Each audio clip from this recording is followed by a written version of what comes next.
Welcome to another episode of our Commander Top 10 series. We're talking about silver bullets this time.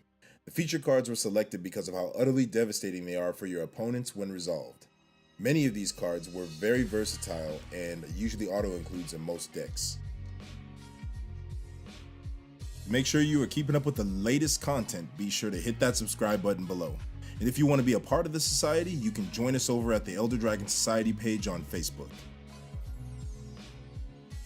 This feature card has earned a spot as one of our top 10 cards because of how backbreaking it can be for opponents whose key cards have activated abilities.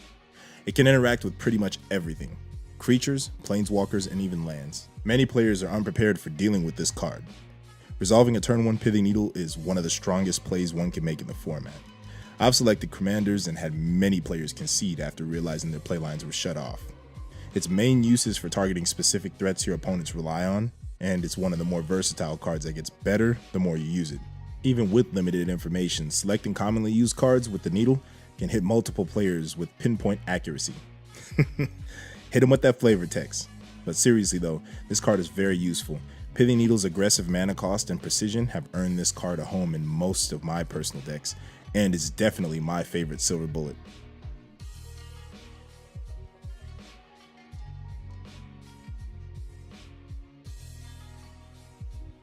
Ooh, I love this one. Torpor Orb.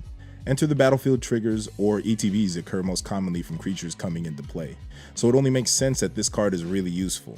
It shuts these triggers off so opponents get less value off of the creatures that they play. And when you sit down and think about it, at least 7 out of 10 win conditions from the most popular decks in the format come from at least one creature's ETB trigger. That's a big deal. This card definitely capitalizes on that fact by taking away abilities that these decks are relying on to win. While not as overwhelming as some of the other cards in this list, Torpor Orb can find a home in any deck that expects to punish players for using linear creature-based strategies as win cons. For that reason alone, this card has made a spot on this list. Traditionally, cards that remove abilities or keywords from a card's text box are very strong, and this card is no exception.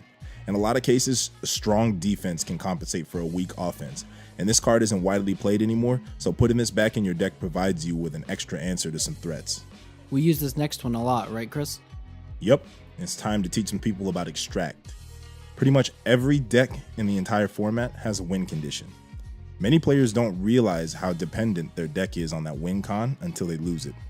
This card does that for 1 blue mana.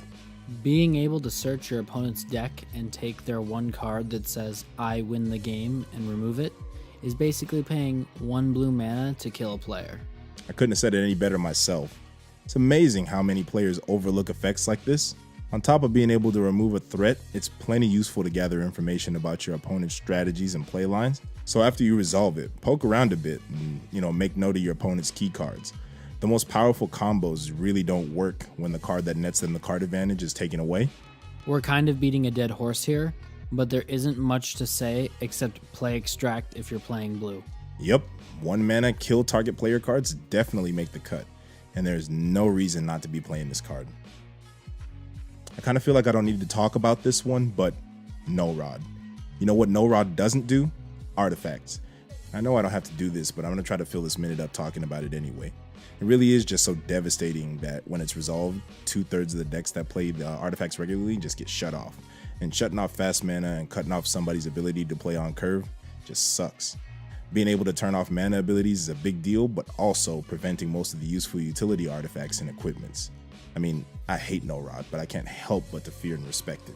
Man, it's just really hard to recover from your own Null Rod, and in some cases it can cripple your own deck if you're not careful. Generally, you just want to play green decks that don't use artifacts, but use Mana Dorks as ramp instead, and Null Rod your opponents to cut off their playlines. It really is just a silver bullet in every sense of the phrase.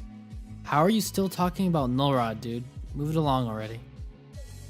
All right. I mean, I was getting long-winded anyway, but what do we got up next? All right, it looks like it's Humility. Now, ask yourself, when I said Humility, did you cringe? A lot of these cards seem to make players squirm, and this card does a good job at reversing that creature power creep. This card makes all creatures become vanilla 1/1s, and that's really, really good considering how many strong and relevant creatures exist in the game today. Affecting your own creatures can be a little problematic, but when you navigate around this card, your opponent's decks are usually not prepared for having their entire playline shut off.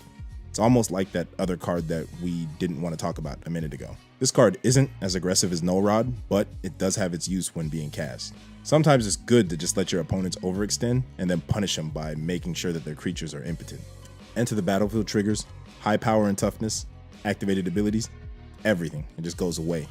And then you get to try to mix it up with that vanilla sherbet, and I don't know how you're going to get there.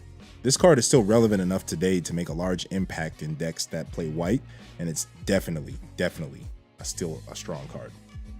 Rule of Law and Arcane Lab are both really difficult to deal with for many Storm players and players that try to keep their momentum going by resolving back-to-back spells. Many times these players who run back draw spells or attempt to gain incremental card advantage get cut off right there. Having to deal with only being able to cast one spell a turn makes many archetypes in Storm, Combo, and Aggro have to resort to playing fair magic, and that gets difficult to do with a control deck at the table. Traditionally, cards that alter how magic is played are pretty strong, and being able to slow down the tempo and neutralize the threat density is really the control player's weapon of choice, and these cards allow you to do that without overextending, and you can still maintain card advantage without losing too much ground yourself.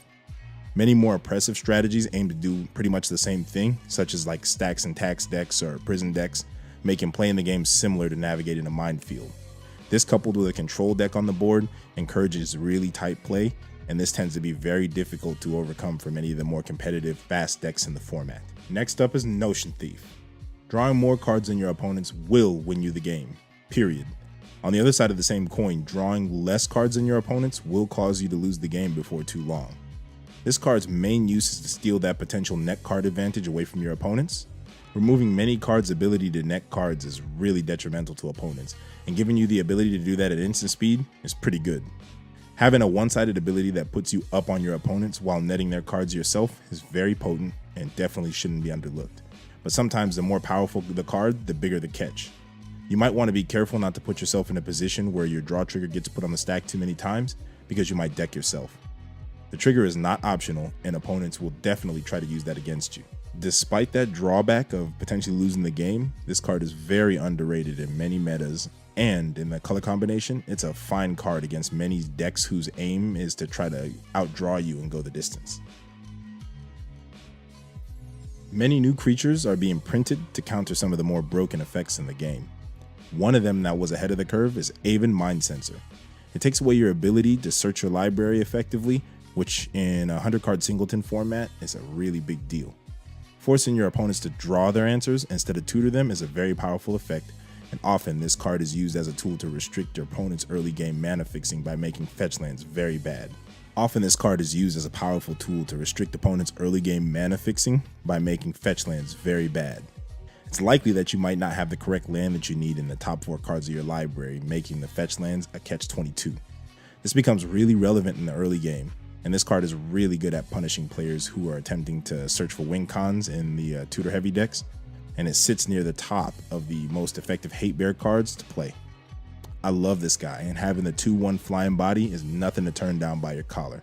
I've seen that be useful in a lot of situations, like blocking a relevant flyer or sometimes getting some of that chip damage in. Now, we're starting to round out this list with another creature who's been very underused in the format for a few years. El Jefe, why don't you tell the folks what you think about this one?